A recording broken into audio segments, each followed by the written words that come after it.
Thank you for listening to my podcast. My name is Sylvie, and I want to start this podcast by telling you that I received a lot of questions about what helped me in my journey. To answer these questions, I wrote an ebook about the 7 things that helped me the most. You can download it for free and receive it right away in your inbox.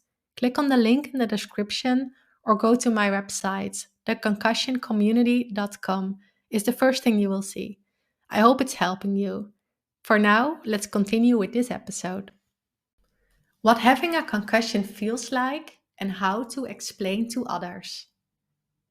Even if you have all the medical knowledge about how it should feel to have a concussion, you still can't imagine how it is to actually have it.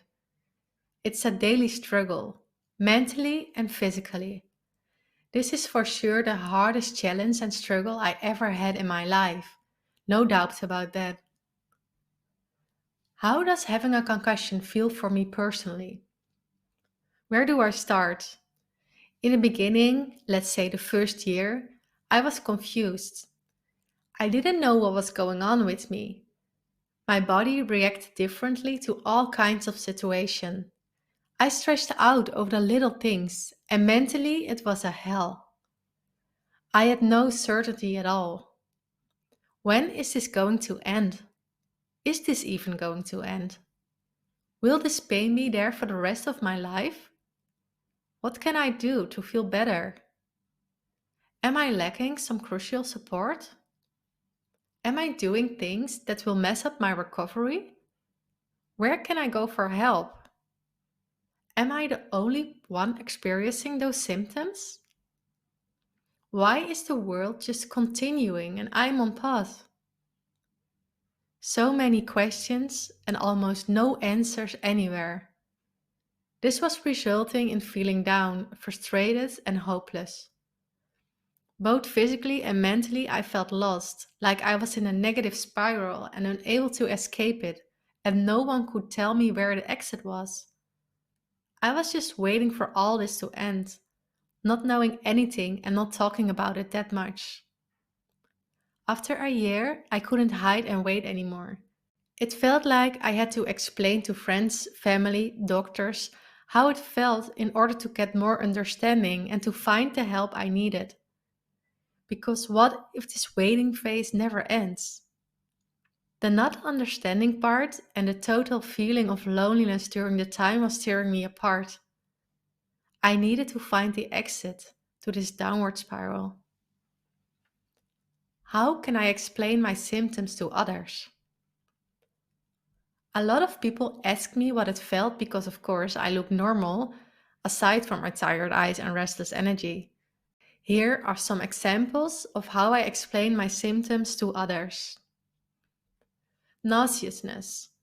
It feels like getting nauseous from a road trip, but then all the time.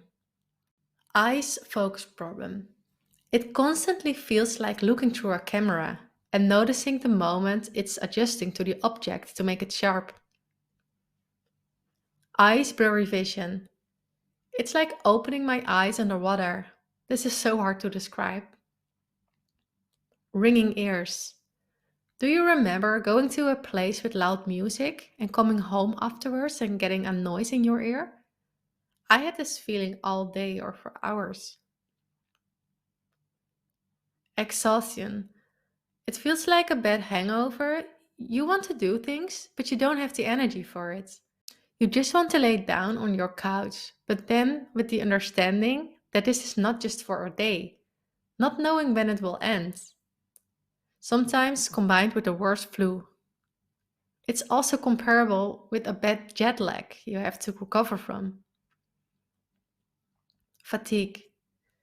It feels like when someone wakes you up in the middle of the night at 4 a.m.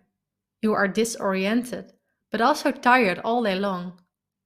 You think you can go to bed early that evening, but what if I wake you again at 4 a.m.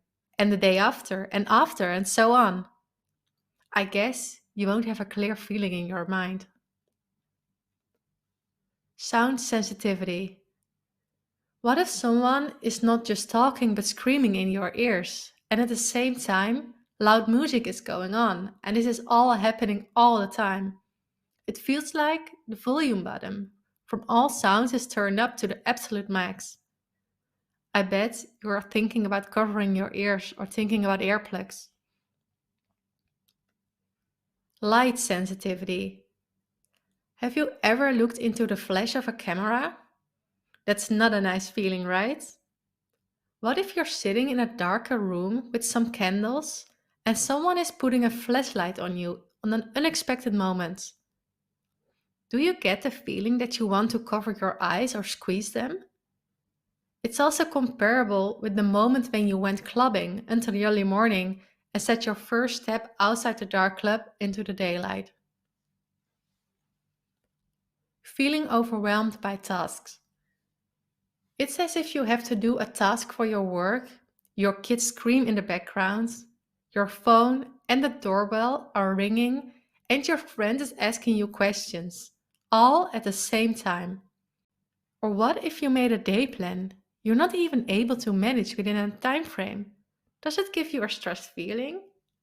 Often I get this feeling, even with very simple tasks. Feeling overwhelmed in a busy place. It feels like you are at a festival and it's too busy, the music is too loud, and it's getting busier and busier, and there is no escape anymore to get out of the crowds, and you're getting crushed. The adrenaline is running, your breath is shortened, and you're feeling anxious. I often feel like that in a normal situation, with just a few more stimuli from outside. Memory problems. It's like having a hangover without enjoying the party. You drank too much and can't remember the whole evening. Pressure on the head. This always feels like there is an elastic band around my head. You don't really get it until you experience it yourself. A lot of people try to understand how I feel, and that's enough for me. I don't think anyone really gets it until they too have had the experience. It's an inside struggle and it's changing all the time. From the outside looking in, you can never understand how it really feels, and from the inside looking out, you can never explain it. Connecting with others in the same situation helped me to feel less lonely, and for the first time, I experienced that I don't have to prove or explain my symptoms. Before I had this, I felt lonely. Now I hear stories every day from people on the same path, and I'm really grateful for that. Remember, you are never alone. Thank you for listening to my podcast. I really hope this was helpful for you.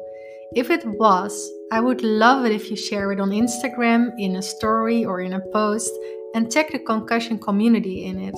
I just love to see who's listening. And one last thing, are you listening on Spotify or on Apple Podcasts? Would you maybe do one small thing in return? Leave a short review? The more reviews this podcast will get, the easier it is for other people to find this podcast and to feel less alone and lost in their journey. Thank you so much, and I hope to see you next time.